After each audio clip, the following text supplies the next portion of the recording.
2 বছর পরে দেখি না, আল্লাহ নিজেই পাল্টিয়ে তাদের হাতে ক্ষমতা দিয়ে দিল, সে যেভাবেই হোক। মনে করলাম 5 বছর গেল, যাক।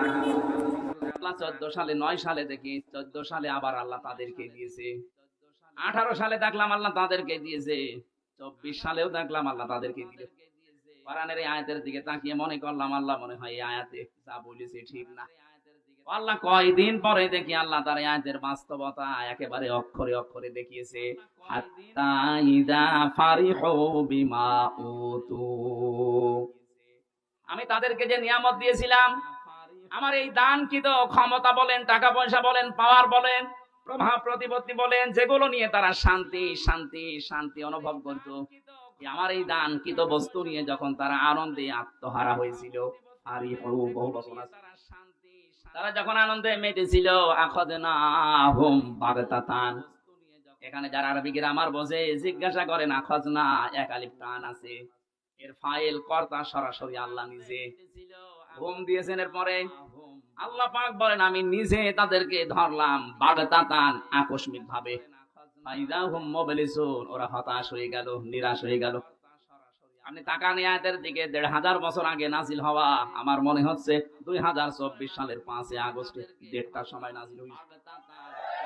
1:30টার সময় আল্লাহ এমন হঠাৎ করে ধরেছে যে দুপুরে খাবার খাবে তাও সময় পায়নি। এর নাম বাগতাতান, আকস্মিক ভাবে ধরা। এতটুকু আল্লাহ আয়াতটা শেষ করে দেয়নি, পরের শব্দে জানিয়েছেন ফাইযাহুম মুবলিসুন। মানুষগুলোর চেহারার দিকে আপনি তাকিয়ে দেখেননি নবী? ওরা হতাশ হয়ে পড়েছে, নিরাশ হয়ে গেছে। যতগুলো জালেম এই 5 তারিখের পরে ধরা পড়ছে, আপনি তাকান, প্রত্যেকের চেহারায় হতাশার ছাপ। এই যে কালা মানিক, চেহারা দেখেছিলেন যেদিন ধরা পড়ে, কলার পাতা শুয়েছিল, এমনকি বিসি পর্যন্ত পুড়ে গেছে। ওর সংসার করার কাজ শেষ, সংসার করবা। যতগুলো জালেম এই 5 তারিখের পরে ধরা পড়ছে, আপনি তাকান, আয়াতের পরের শব্দটা আমার কাছে খুব আশ্চর্য মনে হচ্ছে, ফাকুতিআ দাবিরুল কওমিল্লাযিনা যালামু। আল্লাহ পাক বলেন আমি নিজে জালেমদের শিকড় কেটে দিয়েছি। সুতরাং জালেম যারা, তাদের শিকড় কেটে দিয়েছে সরাসরি কে? এজন্য জালেমদের কথা শুনে উদ্বুদ্ধ হয়ে এখন যদি দেশে কেউ বিশৃঙ্খলা তৈরি করে, নিজের কপালে নিজে আগুন লাগাচ্ছেন। ওদের যদি ক্ষমতায় থাকতো তাহলে পালিয়ে যেত না, যেহেতু ধরেছে সরাসরি আল্লাহ নিজে। ছাত্র জনতা এটা একটা উপলক্ষ। বিএনপির মতো, জামাত ইসলামের মতো এত বড় বড় রাজনৈতিক দল 15.5 বছরে এক চুলও নড়াতে পারে নাই। সেখানে নিরস্ত্র, কিচ্ছু হাতে নেই, খালি হাতে ছাত্র ছাত্রী। আমার মনে হয় আল্লাহ ঠিক আবাবিল পাঠিয়েছিল। এই শব্দটা তারই প্রমাণ, মাকার না। আমি নিজে একটা কৌশল করলাম। আল্লাহ পাক পরের শব্দ দিয়েছেন মাকারাহুম লা ইয়াশউরুন, এমন কৌশল করেছি যে যারা টেরও পায়নি। কোনদিন ভাবে না যে ছাত্র, এই নিরস্ত, এদের মাধ্যমে আমাদের পালিয়ে যাওয়া লাগবে, কোনদিন ভাবে না। আল্লাহ রাব্বুল আলামিন পরের আয়াতে জানিয়েছেন ফানজুর, নজর করে দেখো, কাইফা কানা আকিবাতু মাকরিহিম, দুনিয়া যারা ষড়যন্ত্র করেছিল তাদের পরিণাম আমি কি করেছি, আপনি তাকান। আন্না দাম্মারনাহুম ওয়া কওমাহুম আজমাইন। আল্লাহ পাক শুধু আন্না দিতে পারতেন, আন্না একালি প্রাণ দিয়ে জানিয়েছেন অবশ্যই আমি ওদের এবং ওদের জ্ঞাতি গোষ্ঠী যারা ছিল প্রত্যেকের শিকড় আমি আল্লাহ নিজে কেটে দিয়েছি। তাদের প্রত্যেকের শিকড় কাটার দায়িত্ব কার? এখানে শিকড় কেটে দিলে ওইটা আর দাঁড়িয়ে থাকতে পারে না। এদেশে জালেমদের ভিত আর নেই, ষড়যন্ত্র যাই করছেন বিভিন্ন ইস্যু নিয়ে, একটাও টিকবে না। যত ষড়যন্ত্র করবেন এদেশের ছাত্র আর জনতা, এরা কিন্তু আরো ইস্পাত শক্ত, কঠিন, মজবুত হবে। ছোটখাটো যে মনোমালিন্য গুলো আছে আপনাদের, এই ছোটখাটো ষড়যন্ত্রের কারণে আরো বেশি মজবুত হয়ে যাবে। শেষে বলবেন আল্লাহ আগেই তো ভালো ছিল। এই জন্য আমার মনে হয় ষড়যন্ত্রের ফাঁদে পা না দেওয়া। ওরা যখন পালিয়ে গেছে, আমরা চাই ওরা আল্লাহ বিল্লাহ করে দুনিয়া থেকে মুসলমান হয়ে বিদায় নিয়ে চলে যাক। আর আমরা আহ্বান জানাবো, এই দেশ থেকে আমরা যারাই বিদেশে পাঠাই, তারা রেমিটেন্স যোদ্ধা, টাকা পয়সা এই দেশে পাঠায়। আপনারা 2 বছর 3 মাস হয়ে গেল, একটা টাকাও পাঠাননি। পাঠিয়েছে একটা টাকাও দেয়নি। কি করছেন আপনারা ওখানে? কারো স্বামীর বাড়ি, কারো দুলাভাই বাড়ি, অন্তত কিছু দেন। ঋণের বোঝা দিয়ে গেলেন এই দেশে। এত ঋণ করেছেন আপনারা এই দেশে, এখন যত টাকা পাচার করেছেন, এটা এখন শোধ তুলতে এই দেশে যেই জন্ম নেবে তার মাথার উপরে 1 লাখ টাকার উপরে ঋণ। আহ্বান জানাবো ওখানে বসে বসে ষড়যন্ত্র না করে, গটি না চাইলে 2 বোন মিলে টাকা পয়সা যেগুলো পাচার হয়েছে পাঠান, আমরা ঋণ পরিশোধ করি। এটা আমরা চাই না, এটা সারা দেশের মানুষই চাই। আমি আর নিচে নামলাম না, পরের আয়াতটা শুনলে আপনার আরেকটু ভালো লাগবে, বলবো। আপনি আবার অন্যদিকে নেবেন না, দেখবেন মেলে কিনা। আল্লাহ পাক বলেন, ফাতিলকা বুয়ুতুহুম খাবিয়াতাম বিমা যালামু ইন্না ফি যালিকা লাআয়াতাল লিকাউমি ইয়ালামুন। আল্লাহ ফা দিয়ে আয়াত শুরু করলেন। ফাতিলকা, এই সেই ঘর। বাইতুন 1 বচন, বুয়ুত বহু বচন, হুম মানে তাদের। আল্লাহ বলেন এই সেই ঘর। এই যে তাকান, এই সেই ঘর। তিনি যেন আঙ্গুলে ভাবে দিয়ে আমাদেরকে দেখাচ্ছেন, হে নবী আপনি দেখতে পান না, এই সেই ঘর। খাবিয়াতান, যেগুলো জনশূন্য করে দিয়েছি, বিমা যালামু, তাদের জুলুমের কারণে। কি জুলুম করেছিল তারা? মাটির নিচে যে আয়না ঘরের কথা বলছিলেন, আমি তো মাত্র 10 দিন ছিলাম, আমি টের পেয়েছি যে মানুষ কত নিকৃষ্ট হতে পারে। ওখানে কত মানুষ 2 বছর, 5 বছর, 8 বছর, 10 বছর, 14 বছর পড়ে আছে, কেউ জানে না। এত বড় বড় নখ হয়ে গেছে, চুল দাড়ি গপ মনে হচ্ছে জঙ্গল থেকে বেরিয়ে আসতেছে। কিছু কিছু মানুষ এই বড় বড় নখ দিয়ে দেওয়ালের সাথে খুশিয়ে খুশিয়ে লিখে রেখেছে, ভাই যদি বাইরে যেতে পারেন তবে নাম্বারে একটু বলবেন যে আমি বেশি আছি।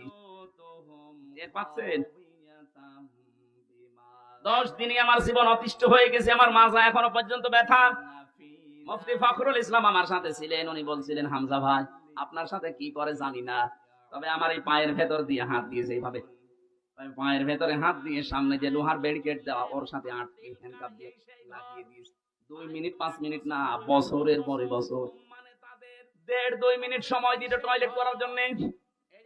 সকালে কয়েকটা পচা ছোলা দিয়েছে তো দেখতাম, দুপুর বেলা দিয়েছে যা খাবার মনে হচ্ছে কেউ মাখিয়ে দিয়েছে। পারলে খান, না বলে রোজা রাখেন। মাঝে মাঝে ভাবতাম, আল্লাহ যারা দায়িত্বে এখানে আছে, এরা বাইরে যে সংসার করে কি করে?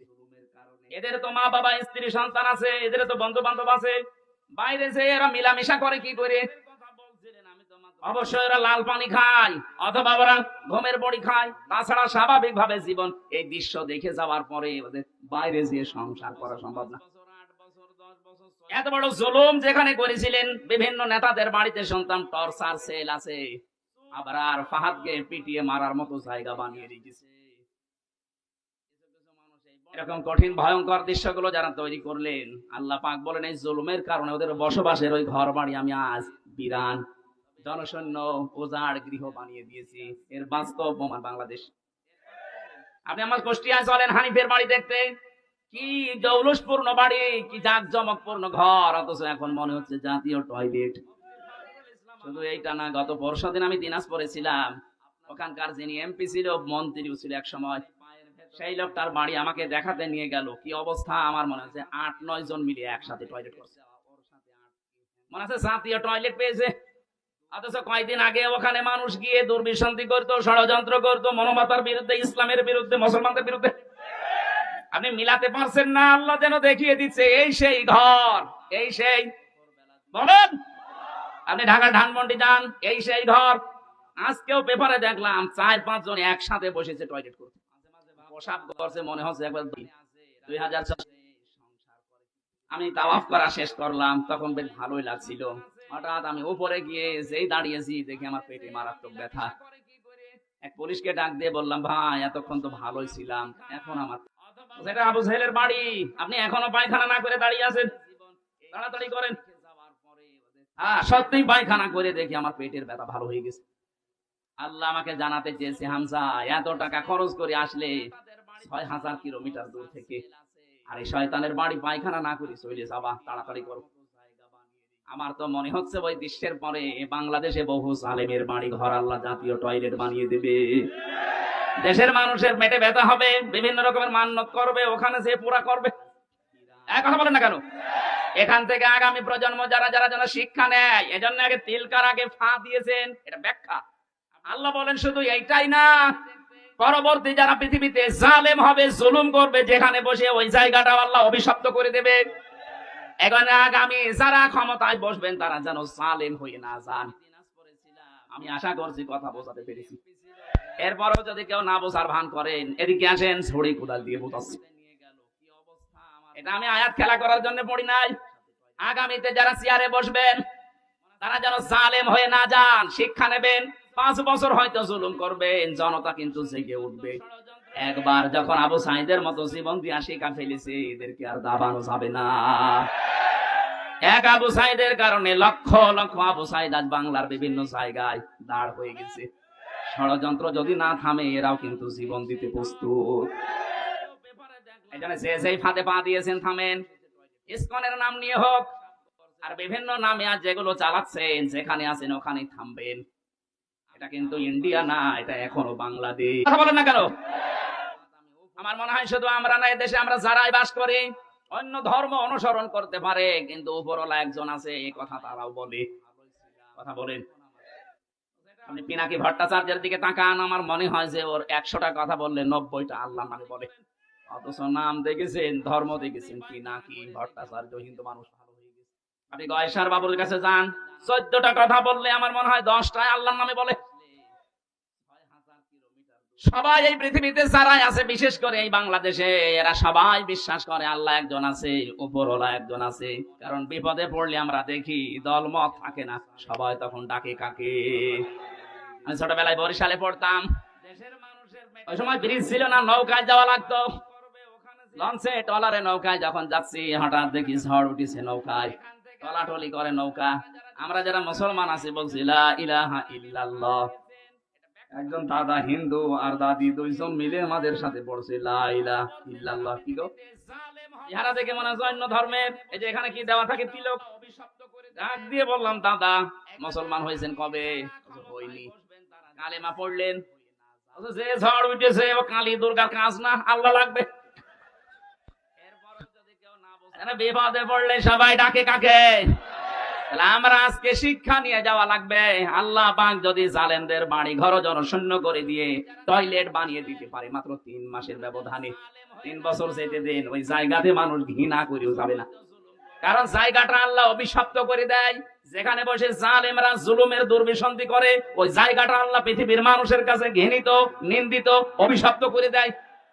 আমরা যারা সামনে কোনদিন যদি চেয়ারে কেউ যেতে পারি, আমরা আর যাই করি যেন জনগণের সাথে জুলুম না করি। আল্লাহ এটা আমাদের বোঝার মতো তৌফিক দান করো, বলেন আমিন। দরুদ আর সালাম পড়ছি মুহাম্মদ রাসূলুল্লাহ সাল্লাল্লাহু আলাইহি ওয়াসাল্লামের প্রতি। যারা আনিত আদর্শ পেয়ে আমরা খুশি না বেজার? বলেন বলেন। এই জামানায় যদি হযরতে মুসা আলাইহিস সালাম আসতেন, হযরতে ঈসা নবী পর্যন্ত আসতেন, আর তারা যদি আমাদের নবী মুহাম্মদ রাসূলুল্লাহকে না মানতেন, বিশ্ব নবী জানিয়ে গেছেন আমি নবুয়ত পাওয়ার পর থেকে কিয়ামত পর্যন্ত যদি মুসা নবী ঈসা নবীও আসে আর আমার আদর্শ বাদ দিয়ে নতুন কিছু মেনে চলে, নবী হওয়ার পরও তারা জাহান্নামী। আপনি এই কথার ওজন টের পাচ্ছেন? এত বড় নবী, আল্লাহর সাথে যিনি কথা বলতেন, কালিমুল্লাহ, আল্লাহর রূহ বলা হয় হযরতে ঈসা রূহুল্লাহ। এই সমস্ত নবী এখন যদি আসতেন আর মুহাম্মদুর রাসূলুল্লাহর আদর্শ বাদ দিয়ে যদি অন্য কাউকে মেনে চলতেন, তারা পর্যন্ত জাহান্নামী হয়ে যেতেন। আপনি যাকে মেনে চলেন, যার আদর্শ মতো চলেন, উনি কি মুহাম্মদুর রাসূলুল্লাহর চাইতেও দামি?